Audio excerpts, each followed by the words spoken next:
মালয়েশিয়ার কুয়ালালামপুরে ভিসা ও work permit জালিয়াতির অভিযোগে ৩ বাংলাদেশিকে আটক করেছে দেশটির অভিবাসন বিভাগ। গত ১০ জুলাই শহরের জালানপুডু এলাকায় অভিযান চালিয়ে তাদের গ্রেফতার করা হয়। অভিযুক্তদের কাছ থেকে উদ্ধার করা হয় ১৩০টিরও বেশি বাংলাদেশি পাসপোর্ট। দীর্ঘদিন ধরে এই চক্রটি বিদেশি শ্রমিকদের কাছ থেকে মোটা অঙ্কের অর্থ নিয়ে ভিজিট পাস ও PLKS নবায়ন করে দিচ্ছিল।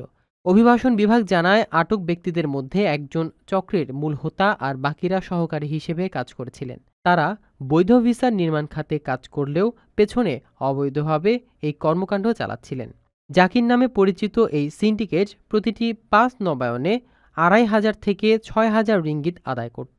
একই দিন আমপাং বারু এলাকায় অন্য এক অভিযানে আরও ৩ জন আটক হন। তাদের কাছ থেকে বহু পাসপোর্ট ও সন্দেহজনক স্টিকার জব্দ করা হয়। সব অভিযুক্তদের আইনি কার্যক্রমের জন্য পুত্রজায়া ইমিগ্রেশন অফিসে হস্তান্তর করা হয়েছে। অভিযান অব্যাহত থাকবে বলে জানিয়েছে মালয়েশিয়ার অভিবাসন বিভাগ। রেমিটেন্স যোদ্ধাদের ঢাকায় বিশেষ ছাড়ে রেডি ফ্ল্যাট দিচ্ছে শতভাগ বিশ্বস্ত ও নির্ভরযোগ্য প্রতিষ্ঠান প্রবাসীর সিটি।